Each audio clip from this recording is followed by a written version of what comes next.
is unfortunately the four teams IXL, QED, and I think MGG and TCP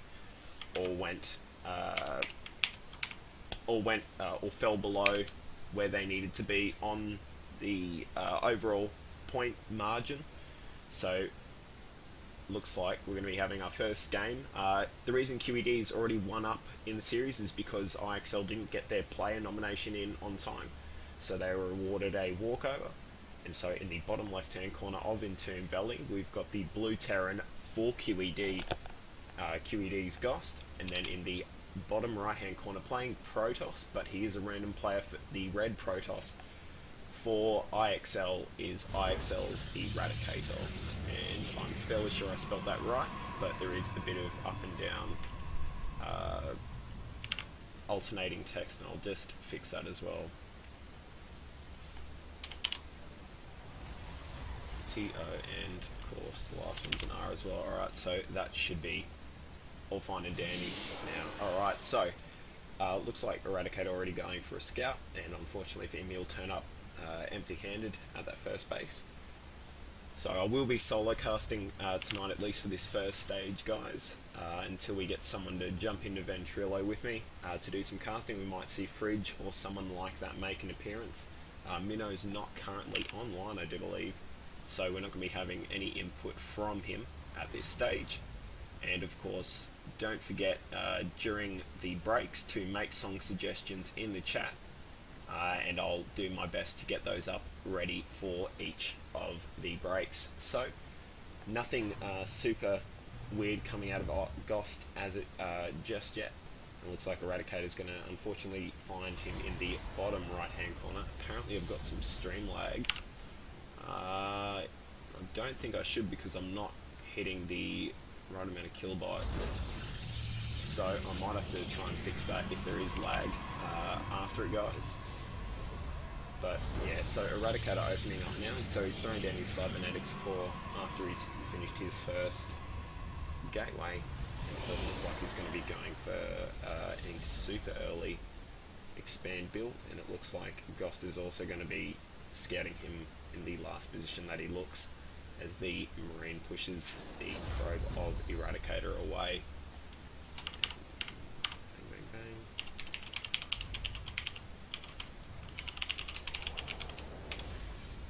Alright, so the one Rax FE coming down from Ghost now as he begins that command center, and and the second gateway coming down. Sorry, so it was a one Rax FE for Ghost, and Eradicator now throwing down his second gateway as Warp Gate is being chronoed out here as well. So this is going to be quite nice for Eradicator, but he doesn't actually have any room to get a probe out to expand. So this is just probably going to end up being a 4-gate, I'd assume. And the first stalker comes out, he sees the next chrono boost go down, and unfortunately that SCV is not going to be able to make his way home. So we're going to probably be seeing some kind of one base plan. There's the 4th gate, so it is going to be a 4-gate, but the only problem for Eradicator... Oh, it's not a complete wall off. Alright, so that makes a bit more sense now. So that makes a bit more sense, because if he wasn't able to get that probe out, that's pretty much going to negate any kind of timing that he would be able to get out. So we're seeing the sentries come out now, and back at Goth Space his expansions finish up now, and he's already got that bunker down, so he's going to be fairly safe from any immediate pressure.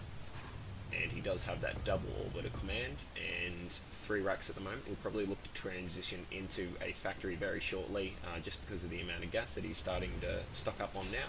The forward pylon goes down for Eradicator as well, as he maintains his center position here in the middle of the map. Also guys, if you are experiencing lag, just type in the chat 1 for it's lagging, or 0 for if it's not lagging. If it is lagging during the break, I might have to quickly turn off the stream, and it looks like the next bunker is coming down, so Eradicator really needs to get his finger out here and push up. Took a bit too much hull damage, and repairs are going to come down for that SCV, and if this second bunker finishes, it's going to be quite difficult for him to do anything offensively. So This 4 gate's going to take quite a lot of skill in kind of the execution of it. He's trying to break down his second, or he's trying to break down the rocks. Gost can see this, and looks like he's going to be pretty good from here. If he can hold out until Stim comes, being on this 2 base economy, he's going to be pretty solid going into the later stages of the game. And he's locked now halfway down as Eradicator throws down his expansion. So I don't think this is going to go much further, because of course Eradicator could have spent all that with those minerals on additional zealots and things of that like. And it might looks like he might even try to catch Gost out of position here.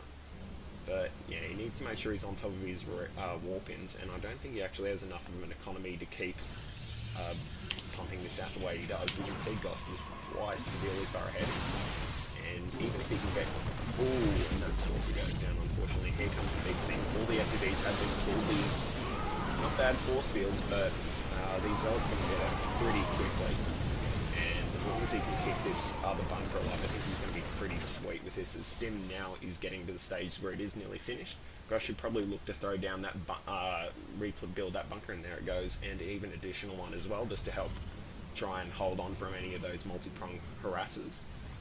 And Eradicator's going to need to strike before those finish up, because Stim's now finished as well, so that's going to help Gost stay alive during these small skirmishes as well. And he really needs to push in quite soon, because if these bunkers come down, it's going to be quite hard for him to break it. And we've got the pause please coming down from Eradicator,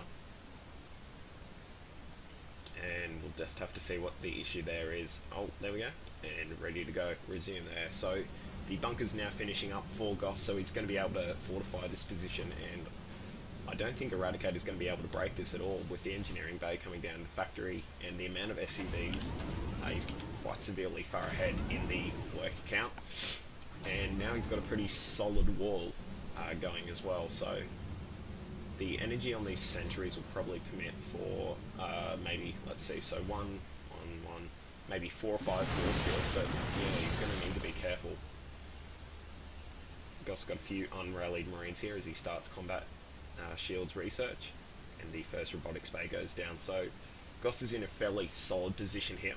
I think Eradicator's time to fully kind of push in and get the most value for his attack has passed now that Stim has finished, and the fact that there are now 3 bunkers. And looking at what he's got going on at home now, he's trying to kind of macro out of it, it looks, and try and transition into the late game. And so he's probably going to try and hold Gost to those 2 bases for as long as he can. But even if Gost just builds another command center eventually and just uses it for mules, I think he's going to be in a fairly solid position with holding this now. He does have quite a large supply lead in both worker and army, so as long as he doesn't make any super ridiculous mistakes, as the first observer now comes out for Eradicator and the starport finishes up for Gost, he should be in a fairly solid position. It's also important to note no upgrades coming down. It looks like it's going to be 2 base Colossus or something of the like. So with no upgrades coming down from Eradicator yet, and +1 attack for Gost, it's just going to make this, penetrating this, that much harder. And now with the reactor starport, it looks like Gost is actually going to go for a bit of a drop play or something as combat shields finishes up as well. And if I was Gost, I'd be probably even investing a bit into those concussive shells just to try and mow down any army that wants to try and escape. And the observer now coming in and seeing pretty much the fortress that Gost has got up.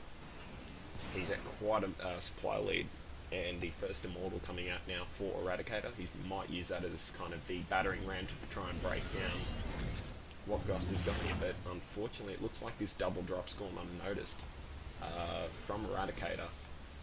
Nothing additionally being pulled, so this looks like it's actually going to do a hell of a lot of damage, and we'll just need to keep an eye out in case Eradicator wants to try and push into Ghost's defense. And coming into the main base of Eradicator now, he's going to need to pull his workers very quickly, and the nice spread of oh, he accidentally pulled those all to the command center, and so it looks like Gost is going to need to make up his mind as what he wants to attack. a bit of an oh shit moment coming out from Eradicator, realising how much and if got the stims, he can take out his nexus really quickly. Ends up supply blocking Eradicator, and this is not looking good for him. He's pulled his whole army, so Goss can even push out now.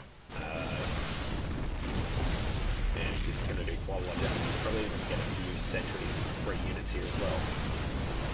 So this is quite bad position for Eradicator to be in. And Goss is just going to lift up, probably sacrifice those few units just to get the ones that matter out. And will he be able to do it? Oh, this is fairly tense, more tense than anything you'd see at the Olympics. You'd see, oh no, is that, oh no. Oh no. This poor Colossus. Help his chances at all with this. He's going to push up and maybe look for proxy pylons, but it looks like Gus is actually going to be another sneaky drop, and he's going to get away with that as well. If we look at the workers killed, he's actually been able to pick off 13 during these smaller skirmishes, and it looks like he's actually going to be able to come in and clean up all these pylons as well. And he's just going to drop in behind as well, maybe even go for these pylons to try and deny any resupply line.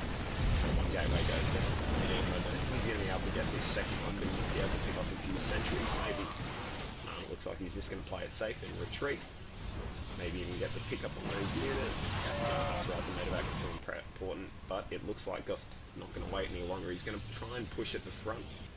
One pylon still remaining in his third base, but I don't think that's going to matter because not even another furnace has started being built yet. And his units work up now. First upgrade on its way through Eradicator, but running an area 14 on IXL. And with positioning these, this is actually quite a lot of damage. So Doc needs to figure out what he wants to do with that with all those things. He's actually having really a medevac per one.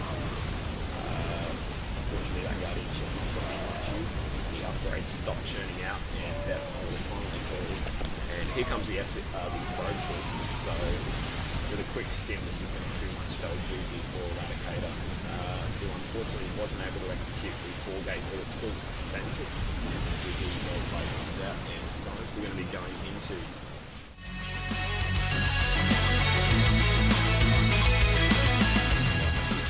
make sure it doesn't lag.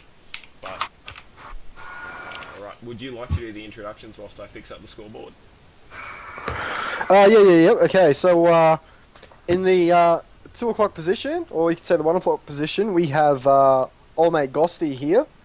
It's actually the right pronounced name is Ghost, but I call him Ghosty because he's a bit of a he's a bit of a puppy terrier. And then we've got the bottom left hand corner, which you could say is the 7 o'clock position. We have IXL Zodiac.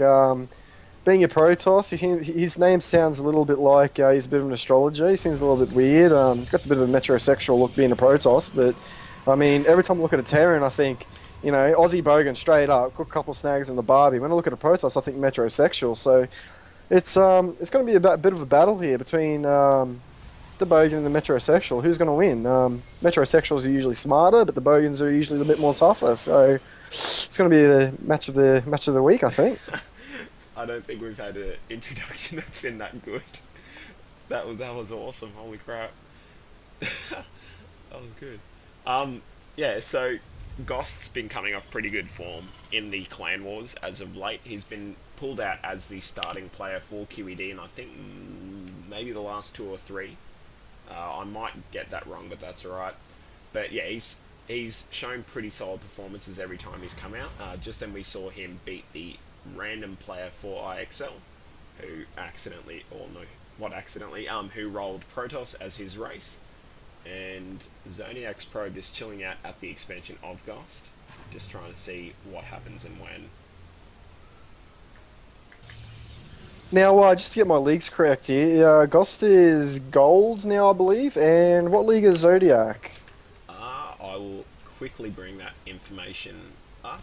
I believe he's either the silver, he's either silver or gold.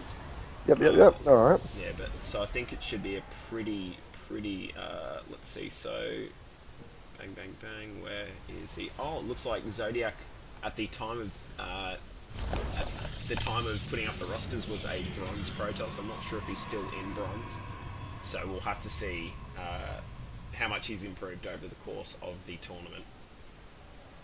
Yeah. Well, I mean, we are only 3 minutes and 36 into the game. His minerals are fairly low, but I was just looking at Goss money. Oh, here we go. We got an expansion going down. He's waiting for his 400 minerals. There we go. Plop that down. Yeah, he's been working on that 1 Rax FE quite a bit, and he's been having pretty good success with it as of late.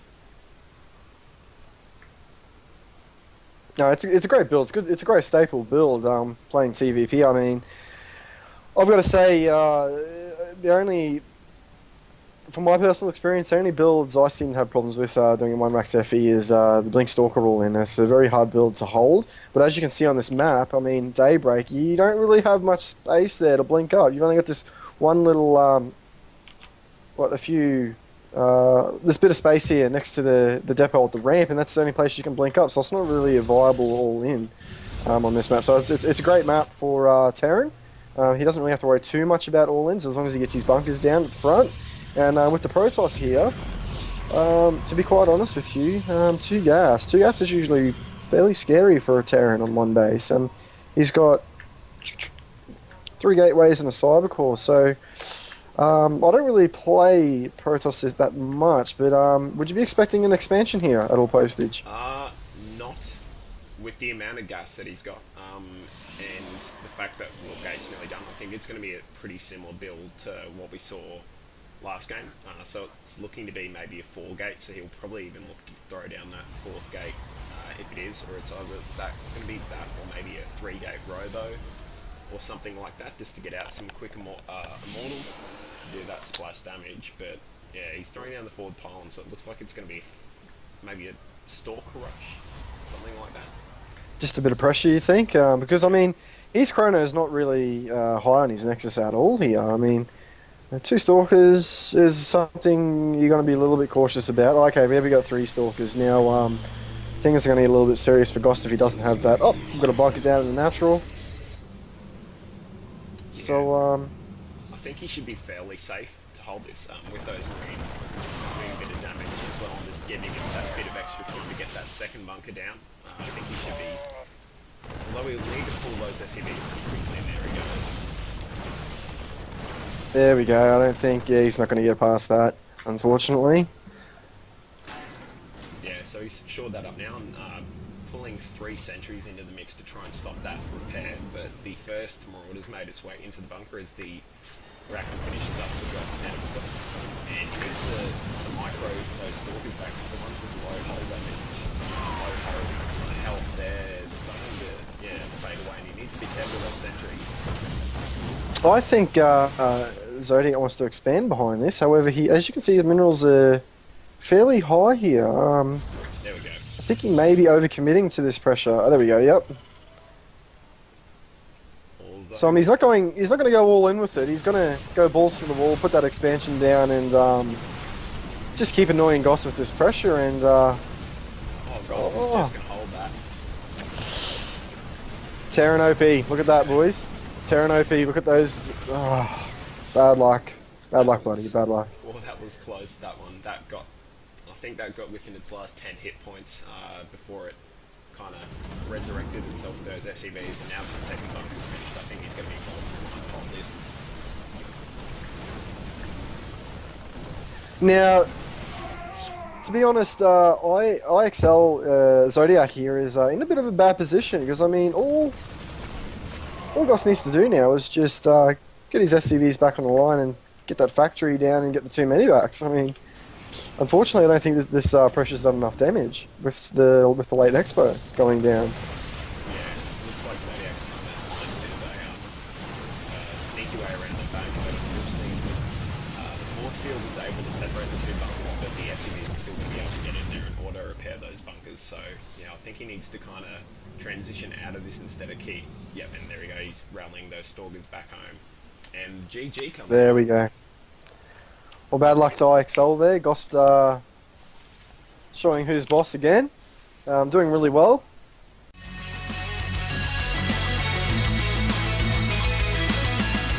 He does float.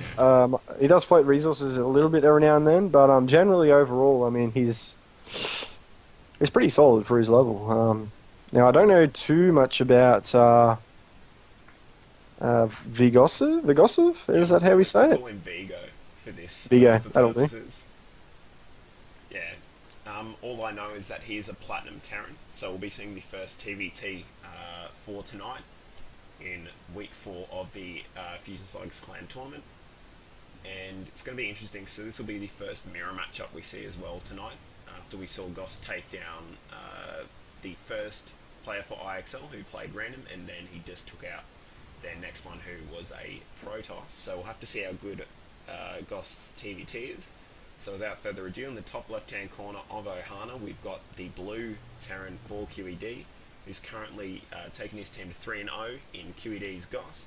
And in the bottom right hand corner, we've got the red Terran for IXL, or the 9th Legion I think it is, playing in the red trunks. I'm not sure if that's that or not. We've got Vigosiv, so Vigo as we will call him. Vigo. To be honest, I was actually thinking more along the lines of vagina. Maybe I'm a bit neglected at the moment because my girlfriend's out partying, and I'm just too sick because I have the flu. But Minno's always getting into me about my English and how I pronounce words. I think what was the word today? Longevity, and he was trying to tell me it was longevity or some shit. Mate, that's the most retarded fucking word I've ever heard in my life. Honestly, longevity. What the hell is that shit? Ooh, and it looks like Goss is just going to sneak his SCV in to get the scout off at the wall of Vigo. But it doesn't look like Vigo is going to get the same in return. So would you, do you reckon Goss will go for that 1-Rax FE again? Because it does look like Vigo went into his gas fairly early, so we might be seeing, I don't know, some kind of early tech or maybe a 1-1-1, something like that. Well, with that 16 depot going down fairly early, I'm not sure that was on 16. I think it was on 14 as he pulled his STV. I wasn't watching actually, but they just usually throw off that it's a 1-Rax fast expand. I mean, he can throw in a 5-Rax all in. However, with that ramp at the natural here, it's not so much of a good idea. I mean, it just takes one bunker to hold it. So yeah, it's definitely an expansion. However, for our friend, I was about to say vagina again. Sorry, Vigo down here. Looks like he's might be going for Banshee play. He's getting his second refinery down. He's got his factory nearly completed around 4 minutes 10. So I'd put a good solid bet that we're going to see some Banshee play here. Yeah, definitely. And with that, those gas timings and the fact that he did just throw down that tech lab instead of a reactor, yeah, I think you're spot on there with the Banshee play. I guess the one kind of good thing for Gost here is he will probably have that second command center up and into an orbital at that time, so he's going to have a little bit of extra leeway in case he misses a scan or something like that. But he'll need to be throwing down an engineering bay as soon as he realises what's happening here, so that he can kind of preempt any Banshee harass. Now, I'm very interested, actually, to see how this goes. I mean, being silver level play, I think that first refinery should have went down on 20 supply. You usually want to get that combat shield out as early as possible, but as early as that 20 refinery goes down, when you get combat shield out, it's a great timing to deflect any Banshee play. That's why you see so many Terrans going combat shield first before stim. It is purely to almost soft blind counter any Banshee play. However, being so late for this tech lab going down, I mean, I'm not too sure how this is going to go. We haven't seen his tech lab go down yet on that Rax. Oh, he's getting an energy bay, so... Yeah, I think when Goss scanned just then, he realised there wasn't any expansion down, and there was nothing really at the front except Marines. I think he concluded that it could pretty much be only one thing. And also when he got in and did see that the gas was up quite early, I think he's going to be able to realise that this is a cloaked Banshee kind of play. So hopefully he can get a couple of missile turrets up before any severe damage is done. But he does have enough energy to scan, so he might even be saving for that. So what's going to happen here, guys, is looks like Vigo is going to be going for some Banshee play into a Tank Marine timing push. Now, this will all depend on how good Goss handles these Banshees. We can see his turret going up in his main mineral line. If Vigo hits this SCV that's building it, he should do a fair bit of damage. Nice job there getting that missile turret up after he got a couple of good shots off. What Goss is going to need to make sure is he doesn't kind of do what he's doing at the moment with that next missile turret, where he's kind of got it placed in a position where the SCVs are just going to be free. So he's going to need to kind of think a bit more about what kind of strategy he's going to employ here. Now, depending on when this Marine tank push hits after this Banshee play, Goss can come out fairly ahead here. What I do like about his turret placement is that he's only built 2 turrets, so he hasn't just panicked and overreacted to this.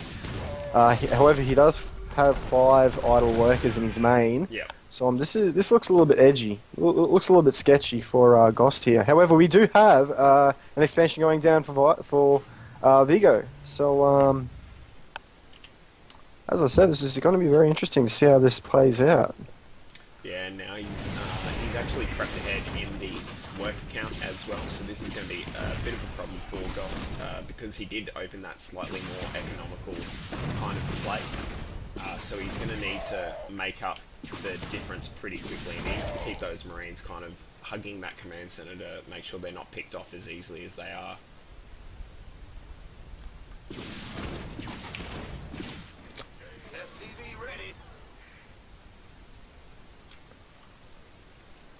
Alright, and Goss deciding to use the energy on his lower command center for a mule instead of a scan, so he's going to need to try and outsmart Vigo here if he's going to have any chance of kind of shutting this down. And Vigo's pretty much swapped out of using the Banshees for direct harasses. He's just stockpiling them up at his main base now, and Goss has lost quite a lot to this actually. He's doing a fairly good job keeping his mineral count down low. He has put the tech lab on his factory, however he hasn't started producing yet. Now, there's... Oh, Banshee's gone. Nice work. Now, just for any other Terrans out there, I think going for the tech lab on the factory instead of the reactor to get your medivacs out first, I think this is a much more passive playstyle compared to trying to get those medivacs out as soon as possible so you can go for some map control. However, we do see Goss with control of these of his closest watchtower, just as Vigo does now, and we're about to see this Marine tank timing, Marine tank Banshee push, and I have a feeling this might actually end the game, unfortunately for our friend Goss. Yeah, it's looking pretty intimidating at the moment. I mean, there's not much Goss can do, unfortunately, about this, just because of the way that those Banshees kind of worked, and even now clearing the vision of the watchtower as well. He's just gonna... Is there any SCVs with that? No, not yet. No. What I've been watching a lot in the GSL is, in Vigo's case, him pulling a couple of SCVs as well, just to try and get that slow siege push working as well.